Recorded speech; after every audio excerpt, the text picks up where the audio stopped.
republic for all nations stands, one nation under God, with liberty and indivisible for all liberty and justice for the majority.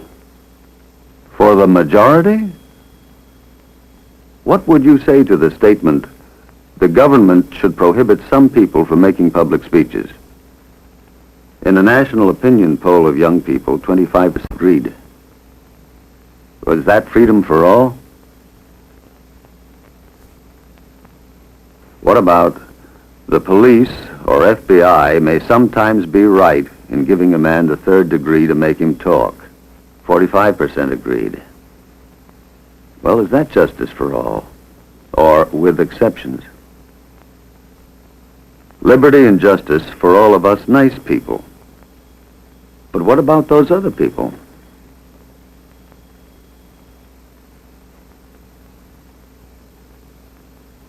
Should the Bill of Rights that protects these people protect these?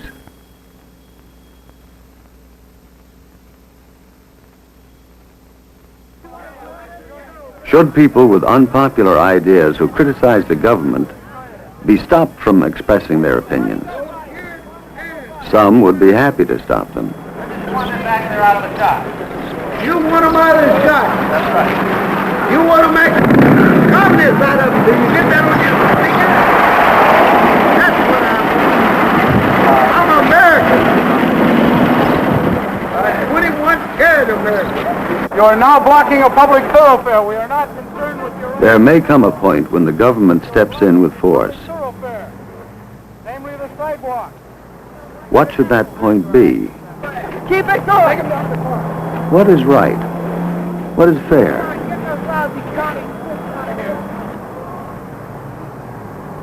Our law, our rules of fairness originated here. The men who wrote our Constitution remembered the tyrannies of other rulers. They remembered what happened to people who had the bad judgment to join the unpopular party, who worshipped in the incorrect manner, who dared to criticize the king. They were determined not to choose some ruler and hand him power that could lead to tyranny.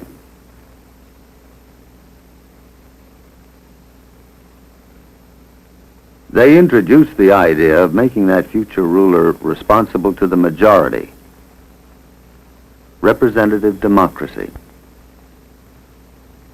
But this opened up the possibility of a tyranny by the leaders of the majority.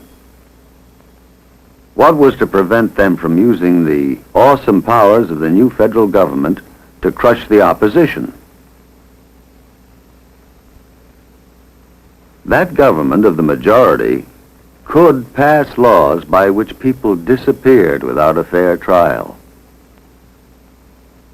It could pass laws making it a crime to criticize the government, laws to silence opposition and perpetuate itself in power. In fear of this, leaders in the states demanded a Bill of Rights, laws to guarantee fundamental human rights. The First Amendment says in part, Congress shall make no law respecting an establishment of religion, or abridging the freedom of speech or of the press, or the right of the people peaceably to assemble. Do these freedoms affect your life? How much freedom of speech should there be in high school? 2 years after graduating, 3 students returned to discuss a bitter dispute that once swept this high school. The school paper had run an editorial and cartoon accusing students who protested the Vietnam War of being chicken. We were then given permission to write a reply article. The following day we submitted it to the faculty advisor and to the student editor and were given approval. But the article was deleted by the principal. Because he didn't feel that controversial issues could be handled by the student body and should not be expressed in the student newspaper. They're told to turn off their minds except for what's taught to them, and they can think along certain lines, but that's as far as it goes. I was president of the Student Council, which is the representative body of the students.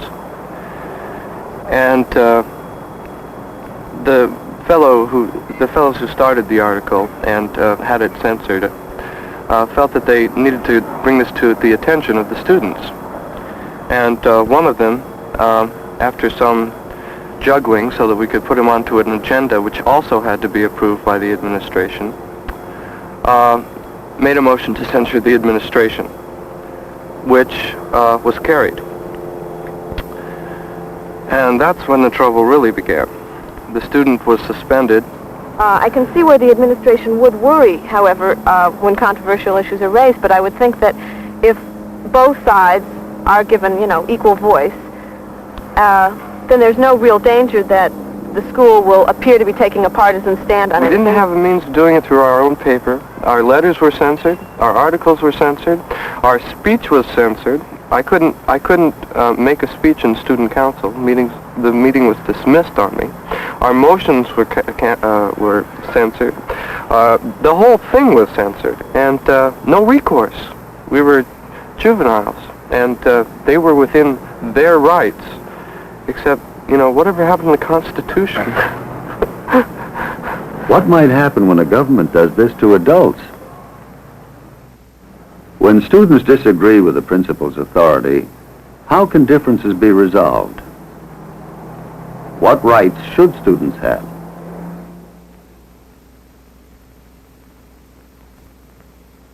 The honored practice of torture to make people confess was remembered only too well by the men who wrote our Constitution. They remembered when people disappeared into jails and never came to trial. When the king's soldiers forcibly entered homes to search for evidence on mere suspicion. When punishments were cruel and excessive. How could the colonists curb the fearsome power of government? The First Amendment was one great protection. The other major protection was contained in a number of amendments guaranteeing fair treatment for people suspected of breaking a law. The Fourth Amendment. The Fifth. Again the Fifth. The Sixth. The Sixth. The Eighth. These rights are a bill of limitations on the power of government. Sometimes we may take these protections for granted, but how would you feel if there were no Bill of Rights? In Arizona in 1964, and in most other states, the Bill of Rights didn't apply if you were a juvenile. A train of events started in this town and ended in the Supreme Court. A woman had been getting offensive phone calls. One was traced to a trailer where 15-year-old Jerry Galt lived with his family. His friend Ronnie had left before the sheriff arrived. 20 First Street Guard needs assistance.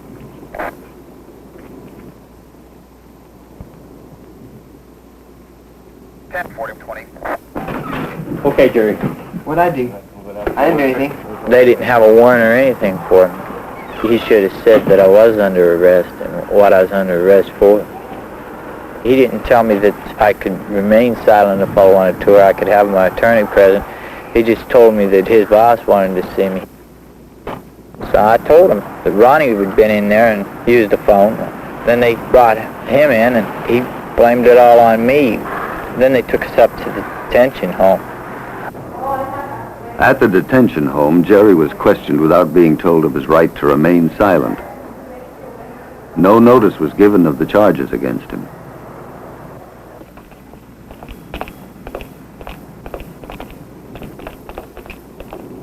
Under juvenile law, there was a hearing before a judge, rather than a trial, which would have been his right if he had been an adult. Jerry and his family were given no notice of his right to have an attorney. There was no one to make a record of testimony.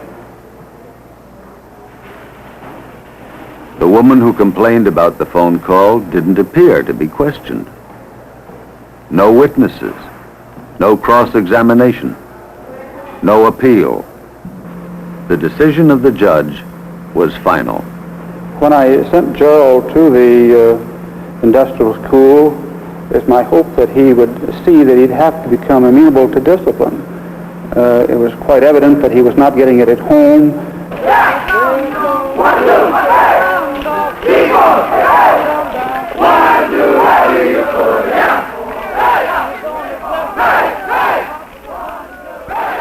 Right, left. Eight tail, turn, hut. Right, hey.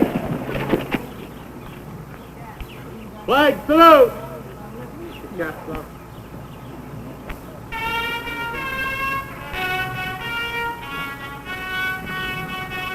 In the state school for boys, Jerry spent 6 months of a term that could have lasted 6 years.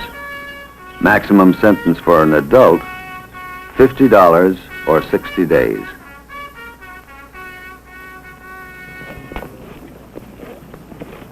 Jerry and his family took the case to the Supreme Court, where they argued that Jerry should have had the protections of the Bill of Rights. The state of Arizona argued that the Bill of Rights should not apply to juveniles, that it would hamper the state in doing what was best for Jerry. What do you think?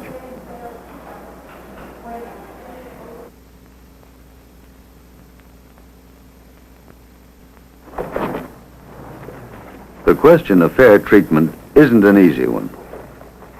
The jails are crowded.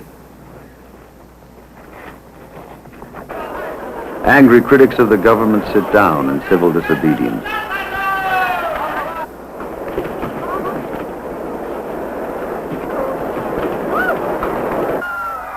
A frustrated, oppressed minority boils over in violence. What is the solution?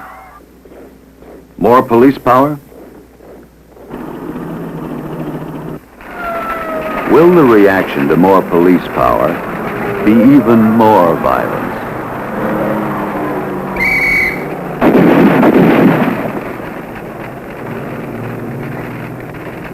Any society to survive must maintain order. But in our society, individuals have rights, even accused individuals. Many believe that individual rights should be curtailed if it will help keep order. And I don't think it's impossible to design a system which can eliminate all abuses. So we just have to look at what is in the best interest for the greater number of people in the society. But other people ask, when we allow abuses, doesn't that destroy faith in the law? Or they say, is it fair to have two standards of law enforcement? As I said before, the police, a certain segment of the police department is racist. They're racist. Outright. They don't, they actually think that black people are inferior. They think that they can do these, they know that they can do these things and get away with it. That they seem to have this unquestioned authority. Who's going to question them? Who is going to investigate them? There's no one to investigate them, so they do what they please. And when I got to court, the astonishing thing about it, the officer wasn't there. I showed my bruises to the judge and the medical report. He threw the case out of court and told me not to enter his courtroom again. So what do? Sue the city or the state and be tied up for years and years and never reach any results? Many people, including the police, feel that the courts interpret the Bill of Rights to give too much weight to the rights of the individual. And from that standpoint, I think the Supreme Court, in its efforts to provide the epitome of safety for every individual, is laudable, but in its practical impact breeds disrespect and contempt for the legal process, because it doesn't pass without notice that every year hundreds and hundreds of very, very guilty defendants go free by reason of the many restrictions that the court has in recent years placed on both the prosecutors and the police in their efforts to bring order into our cities. Many others feel this argument misses the point. I often wonder at those who, troubled by crime and increased disrespect for law in the United States, hold the Supreme Court of the United States responsible for this crime or increased crime and disrespect for law. I wonder whether they would really prefer a society in which the police could regularly coerce confessions from individuals, in which the police could with impunity violate the provisions of the Fourth Amendment with respect to unreasonable searches and seizures, in which there were no constitutional limitations at all upon electronic eavesdropping. I wonder if they would really prefer a society in which a man who could afford an attorney and who wished to consult with that attorney could be denied the opportunity by the police to do so. The people must, in the final analysis, suffer for the inabilities of the police to, number one, put lawbreakers behind bars, and number two, deter the criminal from criminal conduct. And in this respect, it isn't a conflict between the courts and the police as to how a job may be done. It is essentially a matter of interfering with a job that society wants done. What's really necessary in the United States, if we're to decrease the amount of crime, if we're to increase the respect for law, is to eradicate the causes of crime. And nothing increases crime so much as deep frustration. And nothing increases frustration so much as slums and poor quality education. If we're going to attack these problems where we must attack them, we don't attack the court. What we do is we attack the real causes, and those relate to the quality of life in the United States. And I believe that This is not a casual debate. On its outcome may depend the kind of society that all of us will be living in soon. Greatly increased police power can keep law and order in society by denying rights to the individual. Can we keep order and still protect these rights?